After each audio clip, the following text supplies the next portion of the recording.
मित्र हो, आज बुद्ध जयंती आहे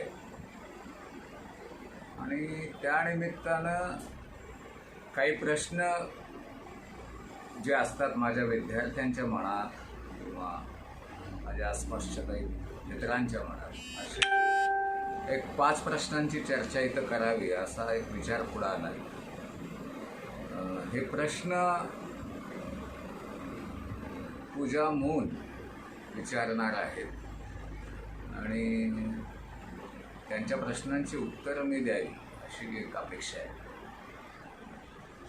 तर प्रश्न विचारू शकता तुम्ही. नमस्कार सर. सर माझा पहिला प्रश्न आहे की बुद्धांची बॅकग्राऊंड काय होती सर? बुद्धाची बॅकग्राऊंड हा कायमच विचारला जाणारा प्रश्न आहे. कारण विशेषतः आंबेडकरांनी बुद्ध आणि त्याचा धम्म असं जे पुस्तक लिहिलं ना, त्या पुस्तकापासून बुद्धाच्या बॅकग्राऊंडविषयी प्रचंड मोठा कल्लोळ माजलेला आहे. हा प्रश्न शैवांच्या बाबतीत तर अधिकच गुंतागुंतीचा होतो. कारण शैव किंवा अनार्य जी धारा आहे, या धारेत बुद्ध नेमका कुठं बसतो, या अंगानं हा प्रश्न असतो.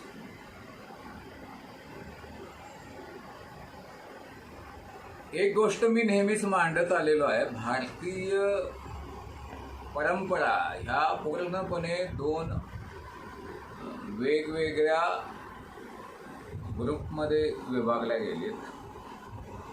त्यातील एक ग्रुप आहे तो आर्यांचा आहे आणि आर्य हा मी शब्द वंश म्हणून वापरत नाही, कारण आर्य नावाचा वंश अस्तित्वात नव्हता.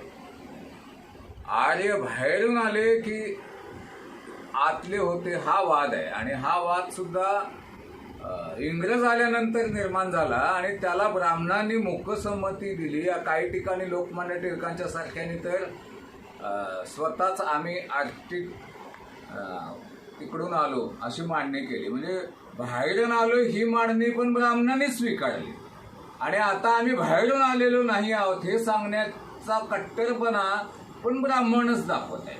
असा काहीतरी प्रकार आता चालू झालेला आहे. प्रत्यक्षात ब्राह्मणांचा जो स्टान्स आहे तो अनेकदा सोयीस्कररित्या बदललेला असतो. इंग्रजांच्या काळात ब्रिटिशांच्याकडून फेवर्स पाहिजे होते म्हणून मग आम्ही पण बाहेरून आलो असं ते मांडणी करायचे. मग लोकमान्य टिळकांच्या पासून ते अगदी कितीतरी अशी एक धारास्ती आहे उपाध्यांच्यापर्यंत. तर त्या धारणेला ब्रिटिश कालखंडामध्ये खूप सपोर्ट होता, कारण आपण बाहेरून आहोत आणि आम्ही आर्यच आहोत आणि आम्ही ब्रिटिशांचे आर्य बंधू आहोत, वेगळे वेगळे बडबड त्या काळात खूप व्हायची.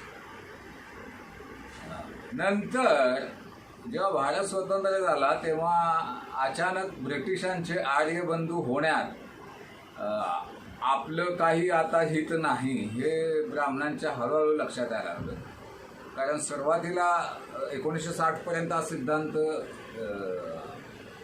सर्व ब्राह्मणांच्याच जारे होता, परंतु नंतर लक्षात यायला लागलं की आता आपल्याला इंडियननेस स्वीकारावा लागेल आणि मग उलटा क्रम चालू करायला सुरुवात केली. आणि मग पुन्हा तीच आक्रमक शैली, म्हणजे बाहेरून आलो हे मांडताना जेवढी आक्रमक शैली होती त्यापेक्षा अधिक आक्रमक होऊन ब्राह्मण आणि आर्य म्हणणारे लोक सांगायला लागले की नाही नाही नाही आम्ही कसे इंडियन आहोत आणि आमच्यात ना इंडियातून आम्ही बाहेर पडलो आणि जगभर पसरलो. आता हे दुसरं टोक आहे जे सध्या चालू आहे. त्याला इंडियन मायग्रेशन थिअरी पण, म्हणजे आउट ऑफ इंडिया थिअरी असंही म्हटलं जाते सध्या. त्यामुळं आणखीनच हा बुद्धाच्या बॅकग्राऊंड विषयीचा कल्लोळ वाढला. कारण एका गोष्टीबाबत आर्य संस्कृती अतिशय ठाम आहे. राष्ट्रीय सेवक संघ असो किंवा भारतीय जनता पक्षातले विचारवंत असो, ते ठामपणानं सांगतात की बुद्ध हा आर्य होता.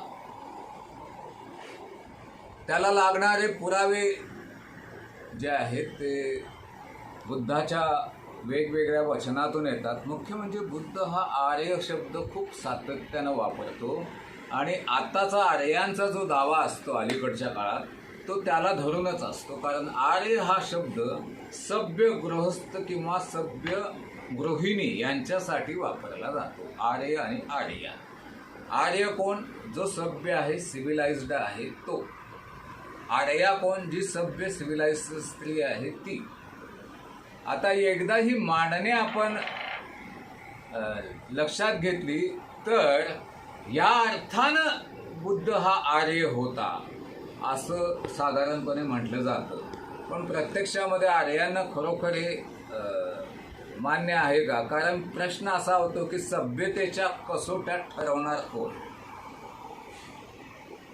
आर्यांना, जे आर्य नाहीत त्यांना असभ्य म्हणण्याचा अधिकार दिला कोणी? अनार्य ही काहीतरी अत्यंत असभ्य माकड म्हणून रामायणात ज्यांचं वर्णन केलेलं आहे, वानर बिनर, म्हणजे अशा तऱ्हेने तुम्ही डिस्क्रिप्शन करता. तर हे सगळं तुम्ही कोण ठरवणार? आम्हाला शेपट्या होत्या की नव्हत्या अनार्याने? तुम्ही सांगणार, तुम्ही शेपट्या जोडणार आणि आम्ही ते एक्सेप्ट करावं असंही म्हणणार. हे मान्य होणं शक्य नाही आहे, कारण पुरावे तसे नाही आहे. तर हे आर्य अनार्याच्या वादामध्ये बुद्ध आर्य होता की अनार्य होता असा एक वाद आता बॅकग्राऊंडच्या पार्श्वभूमीवर निर्माण झाला. या वादामध्ये एक आणखीन असं हे आहे की अनेकदा आर्य ही काहीतरी एक इंटिग्रेटेड कम्युनिटी, इंटिग्रेटेड संस्कृती होती असं भासवलं जातं. समजा आपण बौद्ध वाङ्मयातले अंतर्गत पुरावे ग्राह्य धरले आणि हे मान्य केले की गौतम बुद्ध हा आर्य होता, तर मग तो आर्यांच्या पैकी काय होता? तिथं पुन्हा प्रश्न सुरू होतो. कारण आर्यांच्यात सुद्धा सूर आर्य वेगळे, असुर आर्य वेगळे. बरं, असुर आर्यांच्यात सुद्धा झोरोस्ट्रियन जे आता म्हटले जातात, ज्यांना आपण इराणियन किंवा पर्शियन आर्य म्हणता येईल, ते वेगळे. आणि भारतातले असुर ज्यांना आपण आर्य म्हणतो ते वेगळे. भारतीय इंडियन आर्य म्हणता येईल, इंडियन असुर आर्य असं त्यांना म्हणता येईल. माझ्या मते बुद्ध हा ह्या असुर, इंडियन असुर आर्यांच्यातून आलेला होता. तो ज्या तऱ्हेनं आर्य हा शब्द वापरतो तोच अर्थ आर्यांच्यात कदाचित एकेकाळी अस्तित्वात असावा आणि तो पुन्हा पुन्हा आर्यानं सांगतोय की हा शब्द ज्या अर्थानं सभ्य ह्या अर्थानं वापरला जात होता त्याच अर्थानं मी वापरतोय. तो त्या कनेक्टिव्हिटीमध्ये काय करतो नेमका? अलीकडे काही जणांनी अशी मांडणी सुरू केली की गौतम बुद्ध हा वैदिक संस्थांशी भांडलाच नाही. शैव परंपरेत स्वतःला काही हिंदू म्हणून घेतात, हिंदू शैव, अशा लोकांनी अशी मांडणी करायला सुरुवात केली की गौतम बुद्ध हा अनार्य परंपरेत होता बहुतेक, किंवा अनार्यांच्यातल्या श्रमण परंपरेत होता. आता अनार्यांच्यातली श्रमण परंपरा होती का?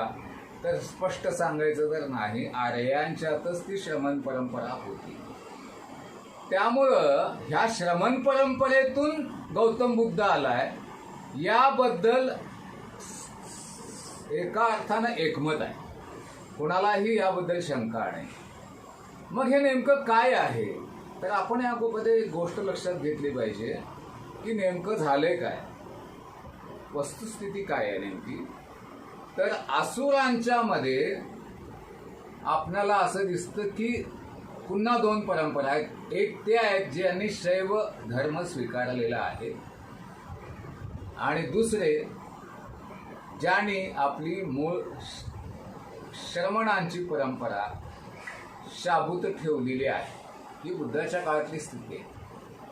बुद्ध काय करतोय? बुद्ध या शैव आणि श्रमण अशा दोन्ही परंपरांची व्यवस्थित सांगड घालतोय याचं कारण असं आहे की त्याच्यावर सर्वात मोठा ठसा जो आहे तो कपिल या शैव असुर आर्याचा आहे. अनेकांना कदाचित माहीत नाहीये की आपल्याकडे काय झालंय, सगळ्यांचंच आर्यीकरण झालेलं आहे, आर्यनायझेशन. त्यात कपिलाचं पण आर्यनायझेशन झालं आणि मग त्याच्या तत्वज्ञानाला सांख्य असं नाव देऊन ते पूर्णपणे वेगळं काढलं गेलं. पण मूळ खुद्द ईश्वर सांख्य कारिका जी आहे त्या ईश्वर सांख्य कारिकेतच म्हटलं गेलेलं आहे की हे मूळचं षष्टी तंत्र आहे. याचा अर्थ असा आहे की ही षष्टी दर्शनाची परंपरा आहे आणि षष्टी दर्शन हे शैवानी खुद्द शंकराने सांगितलेल्या 114 दर्शनापैकी एक दर्शन आहे आणि त्यातून हा कपिल आलेला आहे. खुद्द बाबासाहेब आंबेडकरांनी बुद्ध आणि त्याचा धम्म यामध्ये अशी मांडणी केलेली आहे की कपिलाकडून एक वारसा तत्वज्ञानाचा दर्शनाचा बुद्धाने घेतलेला आहे. हे जर आपण एकमेकाशी कनेक्ट केलं तर आपल्याला असं लक्षात येतं की बुद्ध हा मूळ जे त्याचं दर्शन आहे त्याचा वारसा जो आहे तो कपिलाशी निगडीत आहे. एका अर्थानं तो शैव आहे. तो शैव दर्शनातल्या षष्टी दर्शनाचा विकास एका अर्थानं करतोय, ज्या दर्शनाचा मुख्य पायाच दुःखाचं निरसन असं होतं. आणि खुद्द बाबासाहेबांनी, तुम्ही जर काय बुद्ध आणि त्याचा धम्मा ग्रंथ वाचला तर त्यात फार छान मांडणी केलेली आहे की नेमकं कपिलपासून बुद्धानं काय घेतलं. आणि हे एकदा लक्षात आलं की एका बाजूला तो शैव असं षष्टी तंत्रातनं उगम पावलेलं सांख्य तत्वज्ञान, म्हणजे ज्याला सांख्यनंतर म्हणण्यात आलं, तर ते कपिल दर्शन सगळंच्या सगळं आत्मसात केलेलं आहे. कारण तो मुळात कपिल वास्तूशी फार निगडीत असं गौतम बुद्धाचं सगळं विवेचन आणि जडणघडण पण आहे. म्हणजेच बुद्धाची जी खरी बॅकग्राऊंड आहे ती आपण असं म्हणू शकतो की ती एका बाजूला अनार्य, इंडियन अनार्य शैव दर्शनाशी एक जोडणी आहे त्याची, आणि दुसरी जोडणी आहे ती आर्यांच्यातल्या, इंडियन आर्यांच्यातली जी श्रमण परंपरा आहे, जिला खूप मोठा इतिहासाचा आधार आहे. कारण ती जैन आहे. जैनांचा तर धर्म खूपच मागा, आता 24 तीर्थकर, महावीरा समकालीन आहे आणि तो 24वा तीर्थकर आहे. त्याच्या आधीचे 23 तीर्थकर, त्यांच्यापर्यंत तो जाऊन भिडतो. श्रमण परंपरा त्याचा शैवांशीच नातं आहे पुन्हा, पण त्याविषयी नंतर बोलू. तर एकदा हे सगळं बघितलं तर आपल्याला लक्षात येतं की बुद्ध हा श्रमण आणि कपिलाची जी परंपरा आहे ती आणि श्रमण परंपरा अशा दोन परंपरांचा सम्यक मिलाफ असा त्यामध्ये दिसतो. आणि म्हणून मी नेहमी ओबीसींना सगळ्या सांगत असतो की बुद्ध हा दुसरा बाह्य वगैरे असा नाही, तो आपलाच मनुष्य आहे. तो आपल्याच धारेतून निर्माण झालेला मनुष्य आहे. आणि त्यानं नंतर एनलायटनमेंट प्राप्त केल्यानंतर त्यानं एक समग्र दर्शन मांडलं. या दर्शनावर कपिलचा ठसा आहे, नक्कीच आहे. परंतु ठसा असणं वेगळं आणि गुलाम असणं वेगळं. गौतम बुद्ध हा दार्शनिक पातळीवर कोणाचाही गुलाम नाही. त्यानं त्या सगळ्याचा आधार घेतला, फाउंडेशन घेतलं आणि नंतर आपली स्वतःची स्वायत्त समग्र अशी एक मांडणी केली, स्वतःचं स्वतंत्र दर्शन सांगितलं, असं माझं वैयक्तिक मत आहे. या बॅकग्राऊंडच्या बाबतीत आंबेडकर काही आपणाला सांगतात का? पारंपरिकरित्या बुद्ध हा मूळचा वैदिकच होता, त्याच्या घरात वैदिकच धर्म होता असं सांगितलं जातं. प्रत्यक्षात काय होतं हे आत्ता कोणालाही माहीत नाही. परंतु आंबेडकर सुद्धा गौतम बुद्ध हा आर्य होता हे स्वीकारताना दिसतंय. त्याने ते नाकारलेले दिसत नाही, कारण मुळात अनेकांना इथं माहीत नाही, पण मी सांगू इच्छितो की बाबासाहेब आंबेडकरांनी आर्य इन्व्हेजन थेअरी, आर्याने आक्रमण केलं हा सिद्धांत नाकारलेला आहे. त्याला काही पुरावा नाही असं ते म्हणतात. एकदा हे सगळं लक्षात घेतल्यानंतर आंबेडकरांच्या मते आर्य आहे हे बुद्ध हे मान्यच आहे. फक्त त्याच्यामध्ये भर टाकताना मी अशी टाकतो की तो आर्य आहे पण असुर आहे, आणि असा असुर आहे ज्याला एका बाजूला शैव बॅकग्राऊंड आहे, दुसऱ्या बाजूला शर्मन बॅकग्राऊंड. एकदा हे क्लिअर झालं की मग आता बॅकग्राऊंडच्या संदर्भातला दुसरा संदर्भ येतो, तो म्हणजे गौतम बुद्ध. हा गौतम बुद्ध होण्याचं कारण काय? पारंपरिक पातळीवर आपणाला असं दिसतं की गौतम बुद्धाचं भविष्य सांगण्यात आलं होतं की एकतर हा सम्राट होईल किंवा हा जगाला मार्ग दाखवणारा मार्गदर्शक होईल, बुद्ध होईल. त्यामुळं त्याच्या आईवडिलांनी, विशेषतः वडिलांनी त्याला राजवाड्यात ठेवलं. त्याला दुःखाचं कसलंही दर्शन होणार नाही याची सर्वतोपरी काळजी घेतली. पण तरीही तो बाहेर गेला. त्याला एका वृद्ध माणसाचं दर्शन झालं, त्याला एका रोगी माणसाचं दर्शन झालं, त्याला मरणाचं साक्षात दर्शन झालं, आणि नंतर त्याला एका संन्यास घेतलेल्या श्रमण परंपरेतल्या श्रमणाचं दर्शन झालं. आणि या दर्शनामुळं तो संपूर्णपणे बदलला आणि त्यानं स्वतःचा शोध घेण्यासाठी म्हणून त्याला राजवाडा सोडला, यशोधरेला सोडलं, आपल्या मुलाला सोडलं, आणि तो सत्यशोधनाच्या मार्गासाठी, सत्यशोधासाठी बाहेर पडला आणि त्यानं आपला शोध सुरू केला. बौद्ध धर्मग्रंथामध्ये त्यानं कुठल्या कुठल्या गुरुशी कशी कशी भेट घेतली याविषयी अनेक विस्तृत पद्धतीने विवेचन आहे. अलीकडं काही लोक फार फासिस्ट पद्धतीने सांगतात की बुद्धाला गुरुच नव्हता वगैरे.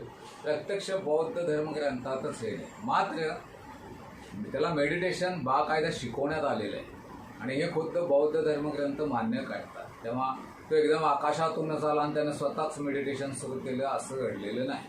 त्यानं मेडिटेशन शिकलेलं आहे आणि तो ज्याच्याकडून शिकलाय तो पुन्हा एका विशिष्ट शंभू परंपरेतला मनुष्य होता आणि तो सांख्यच होता. म्हणजे एका अर्थानं तो पुन्हा सांख्याशीच तिथं रिलेटेड आहे. तर हे आपण लक्षात घेतलं तर आपणाला पारंपरिक दृष्टिकोनातून असं म्हणता येईल की तो राजपुत्र होता आणि 4 दर्शनं तशी झाली आणि म्हणून तो संन्यासी झाला. पण हा पण इथं खूप महत्त्वाचा आहे, कारण बाबासाहेब आंबेडकरांनी हे अमान्य केलेले. त्यांच्या मते मुळातच अशाही प्रकार होणं हा अशक्य.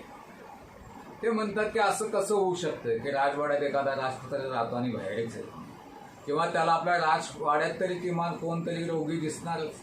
त्या राजवाड्यात म्हातारी माणसं नव्हती की म्हातारपणाचं दर्शन नाही म्हटलं तरी आपल्या किमान वडिलांना तरी तो बघतच असणार, जे म्हातारे होत चालले होते.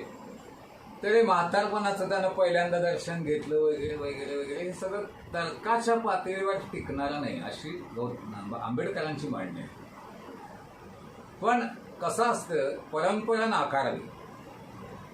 आंबेडकरांनी ती अनेकदा साफ आणि स्पष्ट पद्धतीने नाकारली, पण आंबेडकरांचा अकल कधीच फक्त परंपरा नाकारण्याचा नव्हता. मग ते परंपरेतला काही अल्टरनेटिव्ह आहे का, डिस्कोर्स, अल्टरनेटिव्ह डिस्कोर्स आहे का, त्याचा शोध घ्यायचे.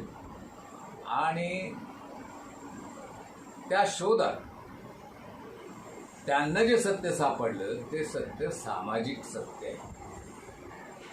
आंबेडकरांनी असं सांगितलं की ॲक्च्युली कोलीय आणि शाक्य अशा 2 गणांच्या मध्ये नदीच्या पाण्यावरून वाटा कुणी किती घ्यायचा यावरून वाद झाला आणि हा वाद अत्यंत विकोपाला गेला. गौतम बुद्धाचं असं म्हणणं होतं की जर हा तंटा सोडवायचा असेल तर आपण अहिंसेचाच मार्ग स्वीकारला पाहिजे आणि अहिंसेचा मार्गाचा त्यांना अत्याग्रह धरला आणि त्या शाक्य गणामध्ये हा गण लोकशाहीवादी असल्यामुळं साहजिकच तिथं जो निर्णय व्हायचा तो मत टाकून व्हायचा आणि ही मत की एका बाजूला गौतम बुद्ध आहे आणि दुसऱ्या बाजूला सिद्धार्थच म्हटलं पाहिजे खरं तर, कारण तो सिद्धार्थ होता त्यावेळेला. तर सिद्धार्थ आहे आणि दुसऱ्या बाजूला गणामधले काही असे तरुण आहेत की ज्यांना असं वाटत होतं की आपण आता कोल्हे लोकांशी युद्ध करून ह्या प्रश्नाचा तडा लावावा. पाण्याचा हा जो तंटा झाला त्यावरून मग युद्ध करायचे की नाही यावरून वाद झाला. हा वाद विकोपाला जाऊन शेवटी मतदान झालं. या मतदानामध्ये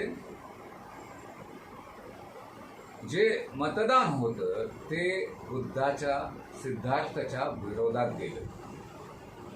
आता सिद्धार्थ पुढे दोन पर्याय होते. एक तर आपल्या गणाचा जो निर्णय झालेला आहे लोकशाही पद्धतीनं तो स्वीकारणं आणि युद्धात उतरणं, आणि दुसरा मार्ग होता की जर तुम्हाला तुमच्या गणाचा मार्ग अमान्य असेल तर तुम्ही गणाच्या बाहेर जाणे, हद्दपार होणे, गणाच्या बहिष्कृत होणे. बाबासाहेब असं म्हणतात की गौतम बुद्धानं दुसरा मार्ग स्वीकारला, त्यानं परिव्रज्या स्वीकारली आणि आपल्या शाक्य गणाचा त्याग केला आणि तो बाहेर गेला. आणि नंतर तो बाहेर गेल्यानंतर मग त्याच्या आयुष्यात त्याला असं वाटलं की आपण ह्या सगळ्याच तंट्यांचं, सगळ्या भांडणांचं मूळ कशात आहे नेमकं ते शोधलं पाहिजे आणि त्यासाठी तो मेडिटेशन करायला लागला आणि त्यातून त्याचा मार्ग विकसित होत गेला. बाबासाहेब असंही पुढे जाऊन म्हणतात की हा मार्ग त्यानं जेव्हा स्वीकारला तेव्हा जेव्हा हा पाण्यावरचा तंटा मिटला तेव्हा शाक्य गणातले सगळे लोक आले त्याच्याकडे आणि त्यांनी प्रार्थना केली गौतम बुद्धाला की सिद्धार्थ, आमचा जो तंटा आहे तो संपलेला आहे आणि आपण आता गणामध्ये परतावं शाक्य गणात, कारण ज्या कारणासाठी तुम्ही गण सोडला ते कारणच आता उरलेलं नाही. सिद्धार्थानं उत्तर दिलं की नाही, मला आता काहीतरी अंतिम असं कारण शोधायचं आहे, उपाय शोधायचा आहे सगळ्यावरचा. मानव जातीच्या संपूर्ण कल्याणासाठी हे अत्यंत आवश्यक आहे. आणि हे उत्तर देऊन त्याने आपल्या गणाकडे पुन्हा एकदा पाठ फिरवली आणि ते आपल्या प्रवासाला निघाले पुढे. ही बुद्धाची आंबेडकरांनी दिलेली बॅकग्राऊंड आहे. प्रश्न असा आहे की पारंपरिक बॅकग्राऊंड स्वीकारायची, आंबेडकरांनी दिलेली नवी आणि बॅकग्राऊंड स्वीकारायची. तर मी नेहमी म्हणतो की या बाबतीतला निर्णय करणं अतिशय अवघड आहे, कारण एकीकडे ती बॅकग्राऊंड जी आहे पारंपरिक ती अत्यंत काल्पनिक म्हणावी, कथात्मक वाटावी अशीच वाटते. आंबेडकरांचं जे तर्कशास्त्र आहे की त्यानं हे सर्व बघितलं नाही वगैरे. मलाही व्यक्तिशः असं वाटतं की म्हातारपण तर आईवडीलच होते असं म्हणतात. आजी होती, कितीतरी अशा वृद्ध दासी होत्या, त्यानं म्हातारपण बघितलंच नाही.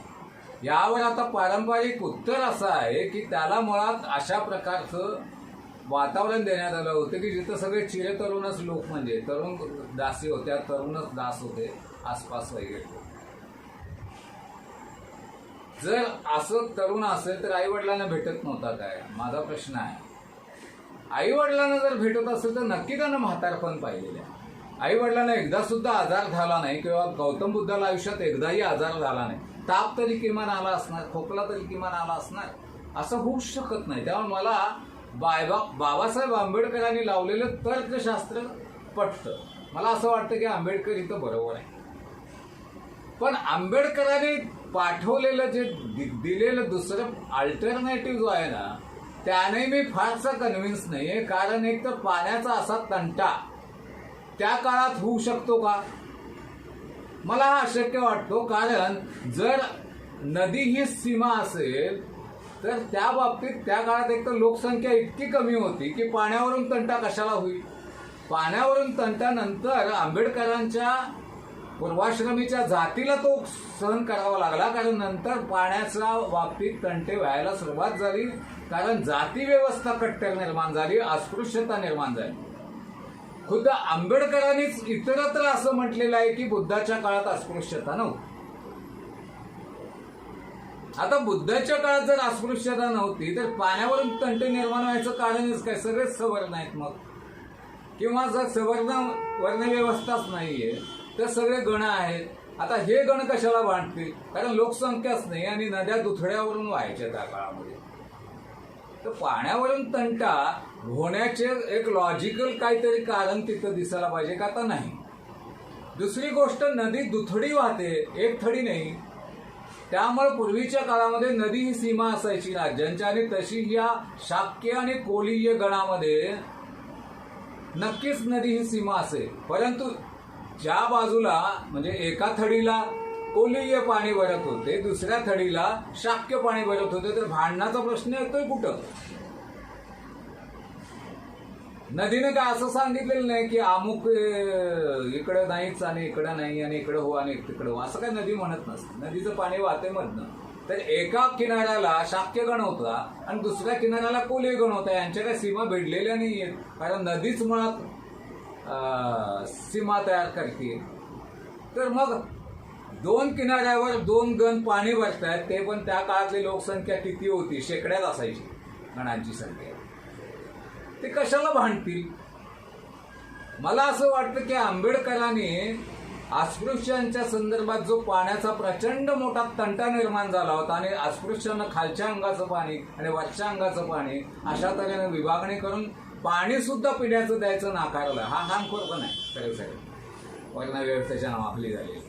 तर हा जो पाणी सुद्धा बेसिक नाकारायचं एखाद्या समुदायाला, हा जो निष्पणा आहे ना, कळत न कळत त्याचा ठसा कॅरेवर केला, त्याचा संस्कार आंबेडकरांच्यावर झाला आणि त्याने पाण्याचं कारण जे आहे ते गौतम बुद्धाच्या बॅकग्राऊंडसाठी पेरलं एका अर्थानं, मी असं म्हणेन.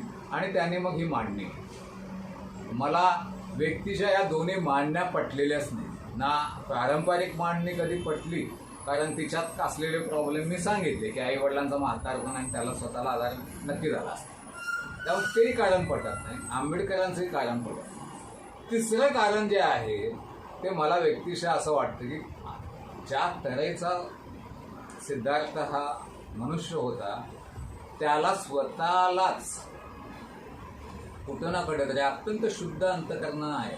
सिद्धार्थाचं जे वर्णन सगळीकडे ज्याच्याबद्दल एकमत आहे, ज्याच्याबद्दल वादविवाद नाही, हा अत्यंत शुद्ध अंतकरणाचा असा तरुण आहे. आणि या शुद्ध अंतकरणाच्या तरुणांना जे प्राप्त होतं ना कधीतरी त्याला मेडिटेशनमध्ये मला व्यक्तिशः असं वाटतंय की कुठंतरी एक सविकल्प समाधी सारखं प्राप्त झालेलं असणार आणि त्याला असं वाटलं असणार की हे आहे हे काय आहे, किंवा त्याच्या बौद्धिक क्षमतेला असं वाटणार असतं की या जगाचं अंतिम सत्य काय आहे. आणि हा जो आतला आवाज आहे ना, तो सिद्धार्थाच्या बाबतीत महत्त्वाचा झालेला असणार. आणि म्हणूनच तो संन्यास, वास्तविक त्यानं संन्यास पण घेतलेला नाही, त्यानं फक्त संसाराचा त्याग केला आहे. त्यानं जे घेतलं त्याला आता आपण संन्यास म्हणतोय, पण त्यानं जो शोध चालू केला, त्या शोधाच्या मार्गावर त्यांना वाटचाल केली आणि त्याचं बॅकग्राऊंड हे अंतर्गत बॅकग्राऊंड असावं, हे जे लोक दोन्ही सांगतायत, आंबेडकरवादी नवयानी पण आणि त्याच्या आधीचे जे महायानी आहेत, ह्या दोघांच्याही गोष्टींना काही पुरावे दिसत नाहीत. कदाचित शक्यता आहे की हा तिसरा पर्याय की आतला आवाज ऐकणं हाच खरा असण्याची शक्यता आहे, असं मला वाटतं. मला वाटतं पूजा, तुझं समाधान झालं असावं, पण तरी तुला काय विचारायचं असेल तर विचारू शकतो. सर, बुद्ध आत्मा मानत होते की नाही? म्हणजे बॅकग्राऊंड बद्दल तुझी शंका मिटलेली आहे. हो सर.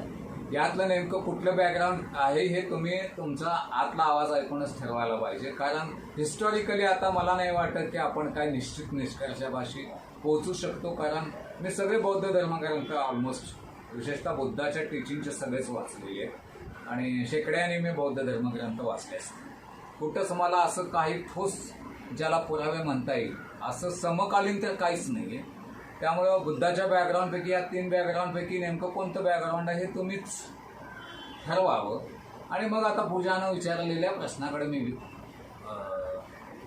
प्रश्न काय आहे तुझा? बुद्ध आत्मा मानत होते की नाही? प्रश्न असा आहे की बुद्ध आत्मा मानत होता की नाही, याचं मात्र सर्व बौद्ध धर्मग्रंथात आणि खुद्द आंबेडकरांनीही उत्तर दिलेलं आहे. ते म्हणजे बुद्ध आत्मा मानत नाही. म्हणूनच बुद्धाच्या तत्वज्ञानाला अनात्मवादी म्हणतात. आणि आंबेडकरांनी हे अनेकदा अतिशय व्यवस्थित मांडलेलं आहे आणि या बाबतीत आंबेडकर जे म्हणतात ते खरं आहे. म्हणजे आंबेडकरांनी या बाबतीत जो अनात्मवाद सादर केलेला आहे त्यासाठी त्यांनी खूप सुंदर असे काही दृष्टांत पण दिलेले आहेत की हा अनात्मवाद कसा ॲक्टिव्ह होतो. म्हणजे त्यांचं म्हणणं असं आहे की बुद्धाची पुढची ज्या संकल्पना आहेत त्या सगळ्याचा आधारच मात्र अनात्मवाद आहे.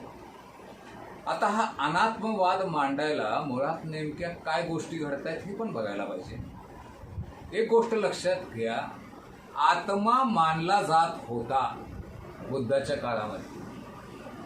म्हणजेच आत्मवाद किंवा आत्मावाद हा त्या काळातला प्रस्थापित झालेला असा तत्वज्ञानाचा भाग आहे. आणि बुद्धानं या सगळ्या आत्मवादाला किंवा आत्मवादाला ठाम आणि स्पष्टपणे आणि स्वच्छपणे नकार दिलेला आहे. मला वाटतं हे पुरेसं आहे. सर, मग बुद्ध आत्मा मानत नव्हते तर मग त्यांचा पुनर्जन्मावर विश्वास होता की नाही?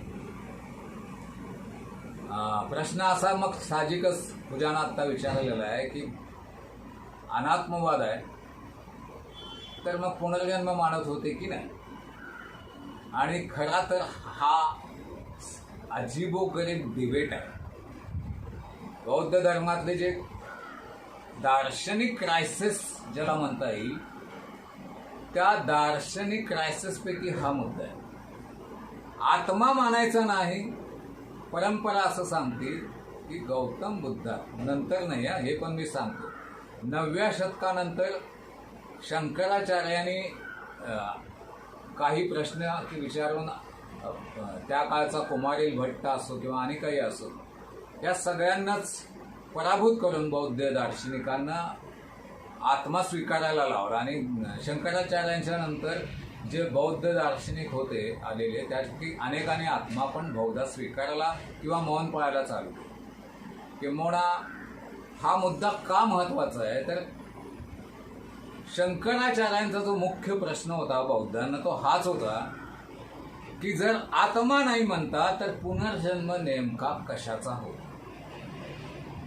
शरीराचा होतो? नाही, शरीर तर संपूर्णपणे राख होतं. मग असं काय आहे की ज्याच्यामुळे पुनर्जन्म होतो? कारण पुनर्जन्म होतो हे कळायला सुद्धा मागचा जन्म असावा लागतो. आणि जर मागचा जन्म होता हे मान्य केलं आणि त्याच्यातून पुढचा जन्म झाला तर मग आत्मा आलाच की. आणि शंकराचार्यांनी विचारलेल्या ह्या प्रश्नाला त्या काळात कुठल्याच बौद्ध विचारवंताकडं उत्तर नव्हतं आणि म्हणूनच बौद्ध तत्वज्ञान पराभूत होतं. आणि बाबासाहेब आंबेडकरांना ह्या सगळ्या डिबेटची अतिशय व्यवस्थित जाणीव होती. त्यामुळे त्यांना असं वाटलं की ह्या प्रश्नाचं उत्तर जे त्या काळातल्या बौद्ध पंडितांना देता आलं नाही ते मी दिलं पाहिजे. आणि असं म्हणून त्यांनी मग या संदर्भात विवेचन केलेलं आहे.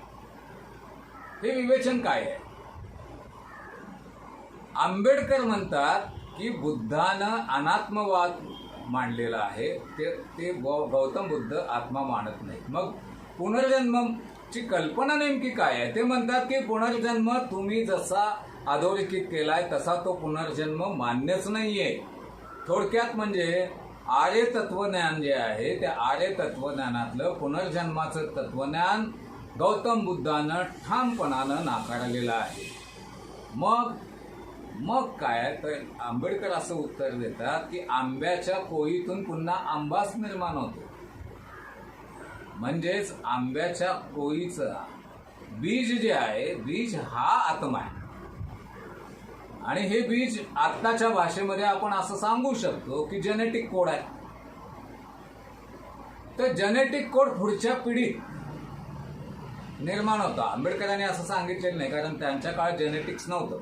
पण मी आता आंबेडकरांना थोडं पुढे घेऊन जातोय की आपण जर बघितलं, आता आपल्याला जेनेटिक्सच्या प्रकाशात स्पष्टपणे कळतं की बीज जे आहे, प्रोग्राम म्हणतो मी त्याला, हा जेनेटिक प्रोग्रामच एका देहातून दुसऱ्या देहात जातो. बापाकडून मुलाकडे जातो, बापाकडून मुलीकडे जातो, आईकडून मुलाकडे जातो, आईकडून मुलीकडे जातो. आणि ही जी स्थिती आहे ना, पिढ्या दर पिढ्या एका पिढीतून दुसऱ्या पिढीकडे जाणं, ह्याला पुनर्जन्म म्हणता येईल. आता असं म्हणायचं की नाही हे तुम्ही ठरवायचं आहे. परंतु आपण जर काय बाबासाहेब आंबेडकरांचा विचार केला, त्यांना म्हणायचं आहे की आंब्याच्या बीजातून पुन्हा आंब्याचं झाड निघतं, त्या प्रक्रियेला बुद्धानं पुनर्जन्म म्हटलेला आहे. एका आत्म्याचा पुनर्जन्म होतो आणि मग तो सगळं ते काळक्याऱ्या उठतो वगैरे वगैरे. आत्म्याचा पुनर्जन्म होतच नाही, या अर्थानं आंबेडकर पुनर्जन्म नाकारतात. परंतु आंब्यातून झाड निर्माण होतं, अशा तऱ्हेनं जर का पुनर्जन्म असेल तर तो आंबेडकर स्वीकारतात. आणि असा पुनर्जन्म हा आता विज्ञानाला पण मान्य आहे की बाबा ते स्पर्म असतात आणि ओम असतात आणि ते एकत्र येतात आणि त्यातून जन्म होता आणि तो पुन्हा आईवडिलांच्याच जेनेटिक कोडचा पुनर्जन्म होता, असं आपण म्हणू शकतो नवीन भाषेत. आणि मला असं वाटतं की त्या अंगाने जर पुनर्जन्माकडे बघायला गेलं तर पुनर्जन्म स्वीकारणं विज्ञानालाही अशक्य होऊ नये, कारण प्रत्येक पिढी ही मागच्या पिढीचा पुनर्जन्म असते, असं आपण म्हणू शकतो त्या आधारे. तर ही एक मॉडर्न पण नाही, मी वेळेला 4थ्या 9थेचं एक स्पष्टीकरण मानतो पुनर्जन्माचं. पुनर्जन्म आहे म्हणजे काय, तर मागील पिढी जेनेटिक कोडच्या आधारे पुन्हा एकदा जन्म घेते, पुढची पिढी जी तयार असते ती मागच्या पिढींचा एका अर्थानं पुनर्जन्म असतो. हे पुरेसं आहे का स्पष्टीकरण? ठीक आहे सर, म्हणजे बरोबरच आहे तुमचं. आणि माझं एक म्हणणं आता तुम्हाला सांगतो थोडंसं. या बाबतीतला जो निर्णय आहे ना, तो विज्ञानाला घेऊ दे. यामध्ये जे काही तात्विक लोक घुसून काहीतरी करत बसतात ना, तुम्ही नका करू. तात्विक लोकांचं काम नाही राहिलेलं आता. आपण हा निर्णय विज्ञानावर सोपवावं की जेनेटिक कोडचं एक सुंदर स्पष्टीकरण आहेच, पण समजा यदा कदाचित आत्मा आहे आणि आत्म्यात पुनर्जन्म घेतो की नाही, तर या प्रश्नाचं उत्तर आपण सायन्सवर सोपवणं अत्यंत आवश्यक आहे. कारण ही शांत गोष्ट आहे, ही काय अनंत गोष्ट नाही. अनंत विज्ञानाच्या कवेत येत नसेल, परंतु शांत तर नक्कीच येतं. आणि तुमचा आत्मा आणि तुमचं हे जे काही आहे पुनर्जन्म, हे नक्कीच विज्ञानाच्या कक्षेत येणारा विषय आहे. आणि आपण तो विज्ञानाच्या कक्षेतच मांडावा. आणि त्याच्या विज्ञानाच्या अंगाने जर काय पुरावा आत्ता मिळत नसेल तर आपण गौतम बुद्धासारखं अव्याकृत व्हावं की आत्मा आहे की नाही मला माहीत नाही, पुनर्जन्म होतो की नाही आत्म्याचा हेही मला त्यामुळे माहिती आहे, असे सध्या अज्ञेयवादी भूमिका घेणं हे सर्वात जास्त योग्य आहे सोसायटीच्या संदर्भात. आणि वैयक्तिक पातळीवर एखाद्या व्यक्तीला समजा मागचे जन्म आठवत आहेत सगळे, तर ते त्या व्यक्तीचा पूर्णपणे पर्सनल विश्व आहे. जर समजा मला माझे मागचे जन्म सगळे स्पष्ट आणि स्वच्छपणे आठवत आहेत सविकल्प समाधीमुळे, तर ते विज्ञानाच्या आधारे काही सिद्धविद्ध होत नाही, ते सिद्ध करता येत नाहीत आत्ता या क्षणी. कारण त्याचं काय स्मृतिभीती या ब्रेनमध्ये सापडत नाही आहे, ते मी माझ्या अनुभवातून सांगतो.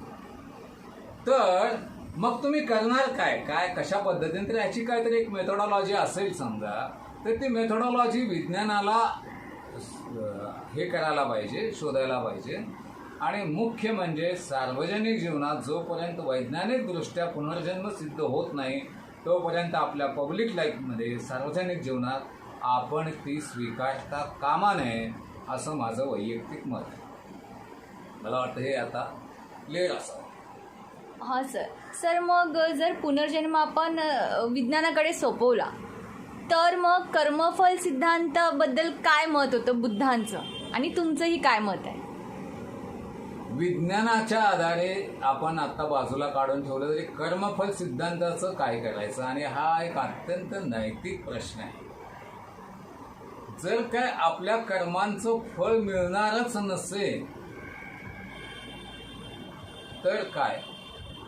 आणि दुसरी गोष्ट आहे, कर्माच्या फळाच्या आधारे जो ब्राह्मणाने अत्यंत घृणास्पद असा डाव खेळला त्याचं काय करायचं. मी प्रथम मुद्दाम ह्या संदर्भात आंबेडकरांच्याकडे येतो, कारण आंबेडकरांची सगळी मांडणी जी आहे ती ह्या अंगाने आहे. आंबेडकर का कर्मफल सिद्धांत नाकारतात. इतका नैतिक माणूस, स्वतः जो अत्यंत पर्सनल आयुष्यामध्ये मोरली अत्यंत स्ट्रॉंग आहे, ज्याच्या नैतिकतेवर ठाम विश्वास आहे आणि जो स्वतः अत्यंत नैतिकतेनं जगला, अशा माणसाला पुनर्जन्माचा सिद्धांत, कर्मफल सिद्धांत, एस्पेशली कर्मफल सिद्धांत नाकारावा लागला. याची कारण काय. याचं कारण पुनर्जन्माच्या सिद्धांताच्या आधारे ब्राह्मण लोकांनी केलेलं घृणास्पद पॉलिटिक्स. आणि मी ब्राह्मण म्हणतो तेव्हा मला सनातन कर्मठ ब्राह्मण म्हणायचे. जे पुरोगामी ब्राह्मण आहेत त्यांच्याबद्दल ही टीका नाही आहे, कृपया पुरोगामी ब्राह्मणांनी लक्षात ठेवावं. वर्णव्यवस्था न मानणारे आणि वर्णव्यवस्था मानणारे असे ब्राह्मणांचे पण प्रकार आहेत. तर हे जे कर्मठ ब्राह्मण होते ना, या कर्मठ ब्राह्मणांनी काय केलं, या कर्मफल सिद्धांताचा फायदा घेऊन त्यांनी असं सांगायला सुरुवात केली की तुमचा कुठल्या जन्मात वर्ण असणार हे तुमचा मागील जन्म ठरवतो. मागील जन्माचे कर्मानुसार तुम्हाला या वर्णात जन्म मिळतो. म्हणजे काय, तुम्ही समजा या जन्मी अस्पृश्य असाल तर तुम्ही अस्पृश्य यासाठी आहात कारण तुमची मागील जन्माची कर्म आहे. तुम्ही वैश्य यासाठी आहात कारण तुम्ही मागील जन्माची कर्म आहेत. आणि वैश्य आहेत म्हणून तुम्ही ब्राह्मण आणि क्षत्रियांचं मोकाट ऐकलंच पाहिजे. कारण ब्राह्मण आणि क्षत्रिय पवित्र आहेत, त्यांनी खूप पवित्र कामं केली मागच्या जन्मात. म्हणजे आम्ही ब्राह्मण आहोत, आम्ही सर्वोच्च आहोत कारण आम्ही मागच्या जन्मात खूप पवित्र कर्म केलेले आहे. ते कोण बघायला आलं होतं. आंबेडकरांचा प्रश्न असा आहे, हे तुम्ही सांगताय ह्याला खरोखर काय पुरावा देता का तुम्ही. कधी तुमचे मागील जन्म काढून दाखवा आणि कुठली कुठली तुम्ही पुण्यकर्मा केली हे सांगा, आम्हाला दाखवा. तुम्ही केवळ तुमच्या स्वार्थापोटी एक अत्यंत दार्शनिक पद्धतीचा सिद्धांत आहे, तो स्वतःच्या स्वार्थासाठी निर्लज्जपणानं वापरता. तुम्हाला लाज नाही वाटत की तुम्ही अस्पृश्य आहात कारण तुम्ही मागच्या जन्मी पाप कर्म केली होती. कसल्या प्रकारचा लॉजिक आहे. आत्म्याला वर्ण कळतो का. म्हणजे आत्म्याला स्वतःलाच कळतं की मी बाबा पाप कर्म केले खूप, आता मला त्यामुळे अस्पृश्याच्या पोटी जन्म घ्यायचा आहे असं आत्म्याला कळतं. मी खूप मध्यम कर्म केलेली आहेत, म्हणजे काही चांगली आणि काही वाईट, म्हणून मी आता वैश्य घर शोधलं पाहिजे असं काय आत्म्याला कळतं. म्हणजे आत्मा हा सुद्धा वर्णव्यवस्था पाळतो. एकीकडे तुम्ही म्हणताय की आत्मा शुद्ध असतो, एकीकडे तुम्ही म्हणता की आत्मा अनंत असतो, आणि दुसरीकडे तुम्ही म्हणता की आत्म्याला वर्ण कळतो आणि तो वर्णानुसार जन्म घेतो ताबडतोब पाप कर्म झाल्यामुळे. काय प्रकारचं समर्थन आहे. याच्या आधारे या देशामध्ये चातुर्वर्ण व्यवस्था टिकवण्यात आली आणि म्हणूनच कर्मफल सिद्धांताला बाबासाहेब आंबेडकरांनी ठामपणाने नकार दिला. करणार काय. तुमचा कर्मफल सिद्धांत स्वीकारला की तुम्ही लगेच आम्ही अस्पृश्य जातीत कसे जन्मलोय आणि मागील जन्माच्या कर्मामुळे जन्मलोय असं म्हणायला मोकळे. यातनं सुटका कशी होणार अस्पृश्यांची. बरं, अस्पृश्यांना तुम्ही इतकं म्हणजे त्यांना मंदिरात प्रवेश देणार नाही, तुम्ही वेद त्यांनी साधे ऐकले, रामायण सुद्धा ऐकलं अलीकडे, संस्कृत ऐकले तरी त्यांच्या कानात शिस्त ओतणार. याची उदाहरणं आहेत पेशवाईच्या कागदपत्रामध्ये. तर अशा प्रकारच्या शिक्षा तुम्ही देणार आणि हे सगळं नंतर पुन्हा समर्थन करणार की तुम्ही मागली जन्म जे केलं होतं त्याचं फळ. आणि मागल्या जन्माचं फळ काय संपूर्ण आयुष्यभर माझ्या चालत राहणार. मी अस्पृश्य असेल तर आंबेडकरांना ह्या सगळ्यातला कुटील कावा व्यवस्थित लक्षात आला होता की हे नाकारण्याशिवाय पर्यायच नाही, अशी एक परिस्थिती ज्यांच्यापुढे तुम्ही निर्माण केली. आणि मग आंबेडकरांनी ठामपणानं कर्मफल सिद्धांत नाकारला, कर्मफल धर्माचा आधार असलेला पुनर्जन्म नाकारला आणि पुनर्जन्माचा आधार असलेला आत्म्याचा सिद्धांत नाकारला. आणि हा आत्म्याचा सिद्धांत ज्या धर्मानं नाकारला असा एकमेव धर्म त्या काळामध्ये विशेषतः 1850 ते 1970 या दरम्यान फक्त बौद्ध धर्म असा होता जो सातत्यानं आत्मा नाकारत होता. आणि म्हणूनच बाबासाहेब आंबेडकरांनी बौद्ध धर्म स्वीकारला. बाकीचे सगळे, काहींचा आत्मा हा कयामतीला भेटत असतो, काहींचा आत्मा हा वर्णानुसार ऑपरेट होत असतो, पण आत्मा सगळेच मानत होते. आणि या आत्म्यामुळं अस्पृश्यांच्या आणि शूद्रांच्या वाट्याला ज्या यातना आले, या यातना त्यांच्या वाट्याला येऊ नयेत म्हणून आंबेडकरांनी हे सगळं समग्र नाकारलेलं आहे.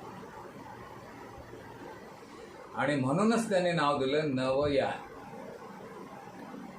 आत्तापर्यंत मुख्य यान, खूप यान आहेत बौद्ध धर्मात, पण मुख्य यानं होती हिनयान म्हटलं होतं बुद्धाच्या मूळ उद्देशाला. म्हणजे काय परिसीमा गाठावी, एखाद्या प्रेषिताच्या मूळ उद्देशालाच हीन असं म्हणता तुम्ही, आश्चर्य. म्हणून बाबासाहेबांनी मग महायान नाकारलं, वज्रयान नाकारलं आणि हीनयानातला मूळ जो गाभा होता तो स्वीकारून आत्ताच्या सद्य परिस्थितीनुसार नवयान डेव्हलप केलं.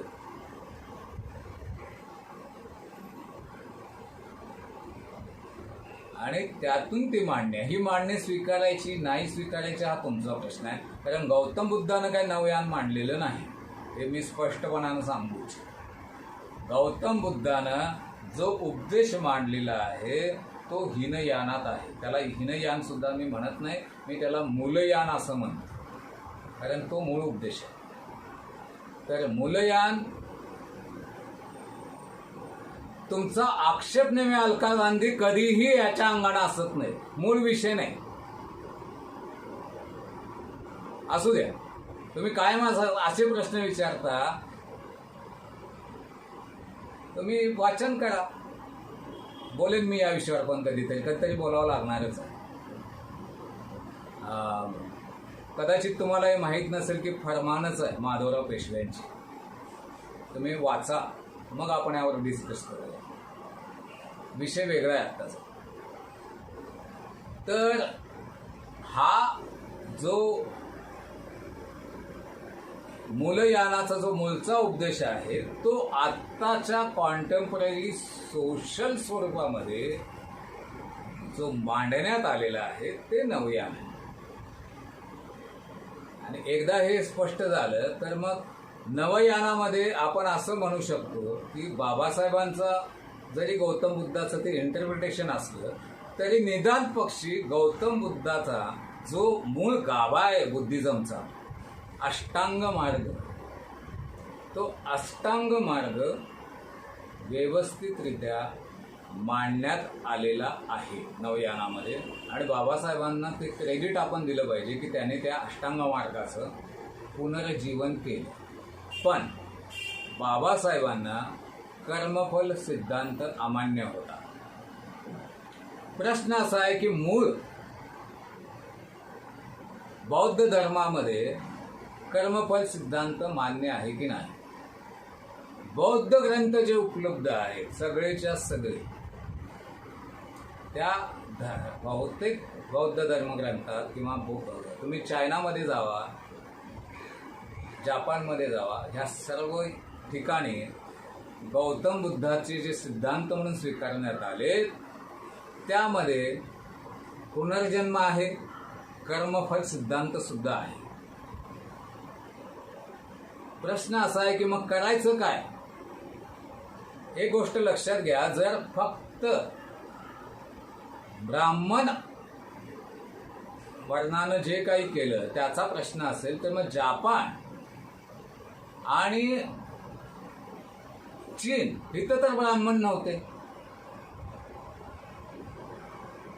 आता ब्राह्मण जिथं अस्तित्वात नव्हते अशाही देशामध्ये गौतम बुद्धाचा कर्मफल सिद्धांत का स्वीकारण्यात आलेला आहे, हा प्रश्न आहे. नवयानामधले कित्येक लोक या प्रश्नाकडे दुर्लक्ष करतात. आणि तिथं अशा प्रकारचा वापर कर्मफल सिद्धांताचा जो चुकीचा आहे तो तर कोणी केलेला नाही. म्हणजे हा प्रकार काय आहे? जपान आणि चायनामध्ये पुरोहित वर्गानं कर्मफल सिद्धांताचा असा अपप्रचार, असा अपवापर केलेला नाही.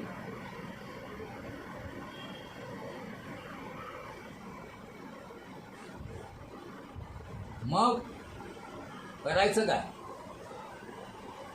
चायना नाकारायचा, जपान नाकारायचा, कोरिया नाकारायचा, श्रीलंका नाकारायचा. ह्या सगळ्या देशांना हे बौद्ध देश नाहीत म्हणायचं का? कारण ह्यांनी तर हे सगळं स्वीकारलं.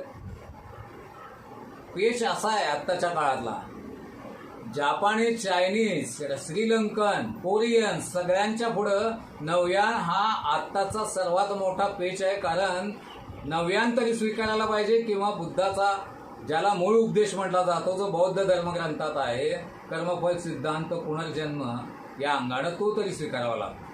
आणि लक्षात घ्या, इथं ब्राह्मण नाहीये त्या कंट्रीजमध्ये. तिथं पुरोहितांचे अत्याचार झाले नाहीत का? बौद्ध पुरोहितांचे सुद्धा तिथं अत्याचार झालेले नाही असं नाही. 18व्या आणि 19व्या शतकात सुद्धा या अंगानं चीन, जपान आणि कोरियामध्ये, व्हिएतनाममध्ये प्रचंड प्रमाणात घमासान वैचारिक वाद झाले. नवयानाची चळवळ ही फक्त भारतात तयार झालेली नाही. फॉर युअर काइंड इन्फॉर्मेशन मी सगळ्या नवबौद्धांना सांगू इच्छितो. वस्तुस्थिती अशा आहे की 19व्या शतकात बौद्धांच्या अंतर्गतच काही धार्मिक चळवळी सुरू झालेल्या आहेत. उदाहरणार्थ ब्रह्मदेशासारख्या देशात, थायलंडमध्ये, तिथं बौद्धाचा अनात्मवाद हाच तिथल्या नवीन चळवळींचा डिबेटचा विषय होता. आता ह्यावर पुन्हा एकदा काहीतरी सविस्तर बोलावं लागेल मला. पण मग काय करायचं? ह्या चार इथं तर कुठं वेगवेगळ्या ज्या कंट्रीज आहेत, ज्यांना साऊथ एशियन आणि ईस्टर्न एशियन्स कंट्री आपण म्हणतो, त्यांच्या ठिकाणी तर सगळा कर्मफल सिद्धांत वगैरे सगळे सिद्धांत आहे. फक्त इंडियातच असा काय झालं की आंबेडकरांना हे सगळं नाकाराची गरज भागली. याचं कारण असं आहे, बाकी ठिकाणची सामाजिक व्यवस्था ही वर्णाधिष्ठित नव्हती, ती वर्गाधिष्ठित होती. ती कडक असेल, ती जाज्वल असेल, ती कर्मठ असेल, परंतु ती वर्ण व्यवस्था नक्कीच नव्हती. श्रीलंकेचं कदाचित काही प्रमाणात अपवाद असेल. तर तिथं अशा प्रकारचा स्टान्स, जाज्वल स्टान्स जो इथं बाबासाहेब आंबेडकरांना घ्यावा लागला, तो घ्यावा लागला नाही. आणि ह्याचं कारण तिथली सामाजिक परिस्थिती वेगळी होती आणि भारतातली सामाजिक परिस्थिती वेगळी होती.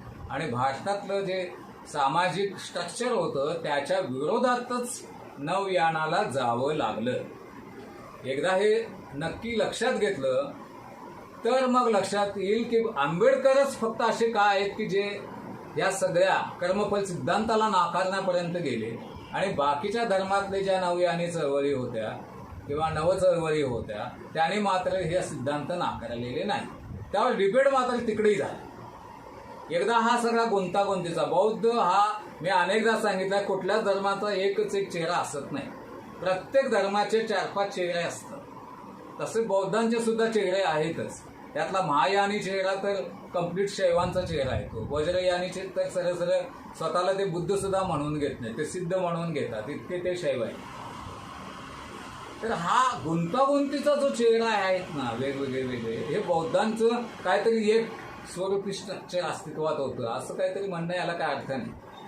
आणि खुद्द बौद्ध दर्शनामध्ये सुद्धा नंतर अनेक उपदर्शन निर्माण झालेली आहे आणि मग काळानुसार काही वेगळं मांडणी पुढे आलेली आहे. विशेषतः यातली सर्वात प्रभावी मांडणी जी 20व्या शतकात झाली ती झेनची. आणि झेन हे तत्वज्ञान जापानच्या तिथल्या झेन तत्वज्ञानामुळे प्रचंड पसरत गेले. त्याची मुळं वगैरे कुठं आहेत काय त्या वेगळा विषय आहे, परंतु बौद्ध धर्माचा ते भाग आहे. मी स्वतः झेन हायकू लिहिलेले आहेत माझ्या एका वास्तविक विद्यार्थीच्या उद्गारामध्ये खूप आहे. तर हे सुद्धा बुद्धाच्याच प्रेरणेने झालेलं आहे.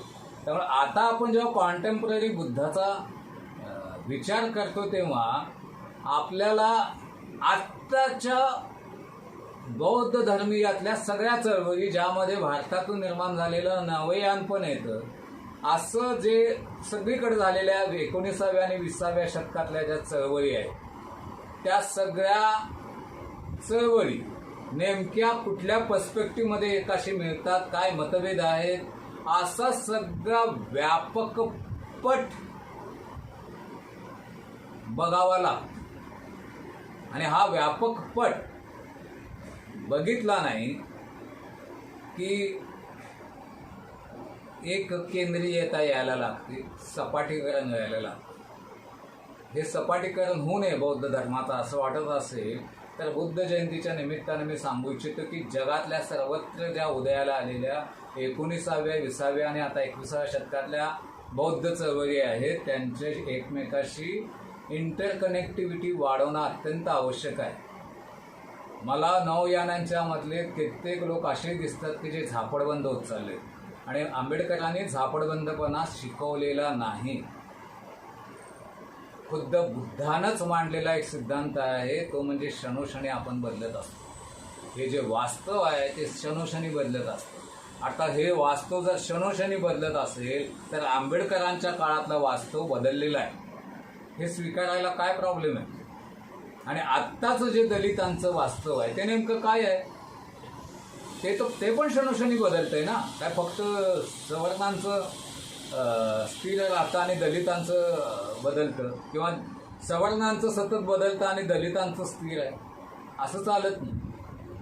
वास्तव दोन्ही सगळीकडेच, सवर्णांचं असेल, ब्राह्मणांचं असेल आणि दलितांचं असेल, आणि त्यातल्या पूर्वाश्रमीचे महार, पूर्वाश्रमीचे चांभार वगैरे असे जे असतात त्यांचंही सगळं बदलतच असणार. हे सगळं सतत बदलत जे चालले आत्ताच्या कॉन्टेम्पररी संदर्भात, आणि त्याला मिळालेले आत्ताच्या विज्ञानाचे काही संदर्भ, हे सगळे एकत्र जोडून एका नवीन व्यापक मांडणीची गरज आहे. आणि ही मांडणी जर आपण करणार नसू ना तर मग आपण गौतम बुद्धाचं नावच घेऊ नये. कारण गौतम बुद्ध हा असा मनुष्य आहे, हा असा एनलाइटन पर्सन आहे, हा असा निर्वाणाला प्राप्त झालेला मनुष्य आहे ज्यानं सांगितलंय स्वतःचा दिवा बन. आणि दुसरं महत्वाचं वाक्य, जर तुझ्या वाटेत बुद्ध अडवा येत असेल तर त्या बुद्धाला सुद्धा कापून काढ, असं खुद्द गौतम बुद्धानेच सांगितलं. ते सांगण्याचं कारण असं आहे, वास्तव बघताना अनेकदा आपण आपल्या गुरूंच्याकडून, आपण आपल्या बुद्धांच्याकडून आधी होत गेलेल्या प्रभावित होतो आणि आपण वास्तव नीट बघत नाही. तर आत्ताचं कॉन्टेम्पररी वास्तव बघायचं असेल तर खुद्द बुद्धाचाच सिद्धांत आपण वापरावा की प्रतिक्षणी बदलत जाणारं वास्तव हे आत्ता तर या पोस्ट मॉडर्न आणि पोस्ट मॉडर्न संदर्भात अतिशय ॲक्टिव्ह झालेलं दिसतं.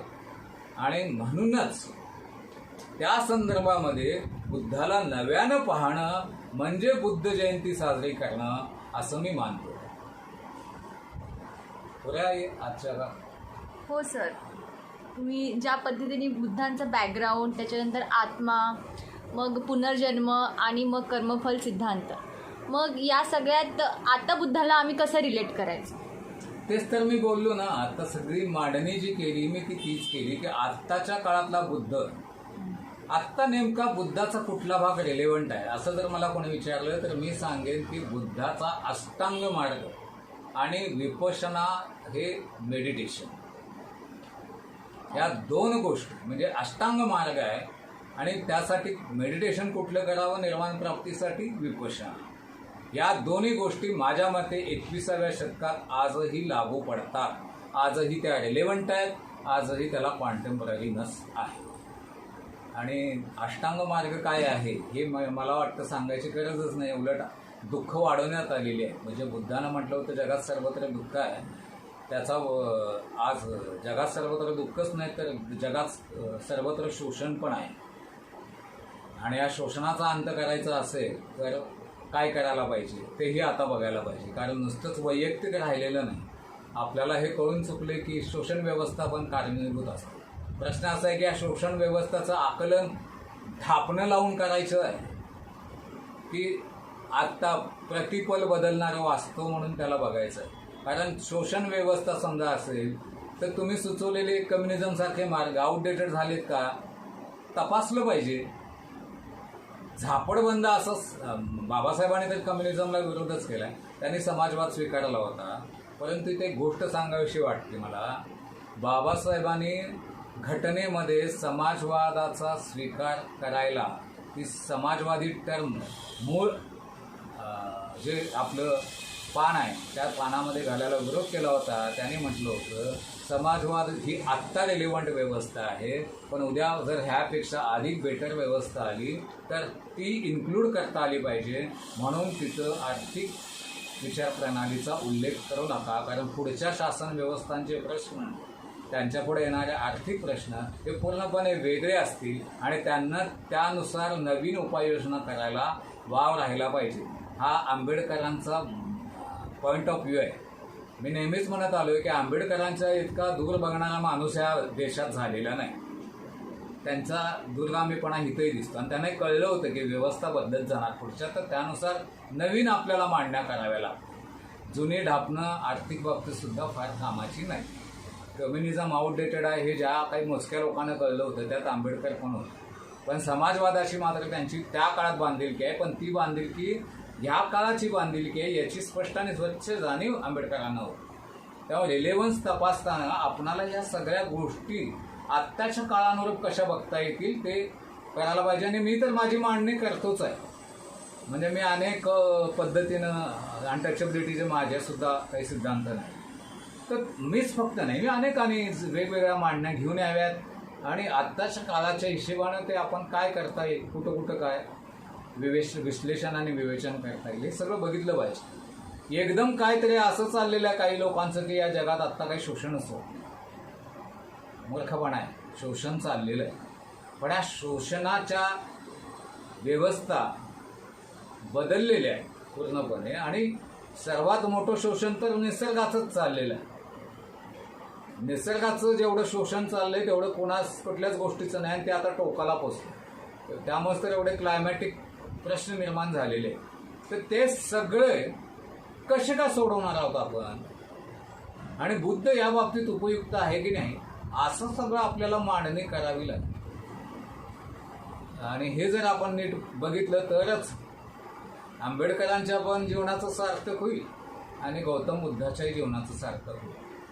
मला वाटतं हे आजच्या दिवशी बुद्ध जयंती निमित्तानं पुरेसं आहे. माझ्यासाठी गौतम बुद्ध हे अत्यंत आदरणीय व्यक्तिमत्व आहे. किंबहुना माझ्या कवितेत दोन व्यक्ती सतत येतात. एक शंकर येतो, भगवान शंकर, आणि दुसरे भगवान बुद्ध. माझ्या अख्ख्या कवितेला ह्या लोकांनी व्यापलेलं दिसतं प्रत्येक ठिकाणी. त्यातून मग कसा बाहेर राहायचा आणि कुठं बाहेर राहायचं हे माझं मी मार्गआउट काढलेलं आहे. परंतु माझ्यासाठी अत्यंत आदरणीय अशा व्यक्तींपैकी भगवान बुद्ध ही व्यक्ती आहे आणि तिला वंदन करतो मी. पण मला ते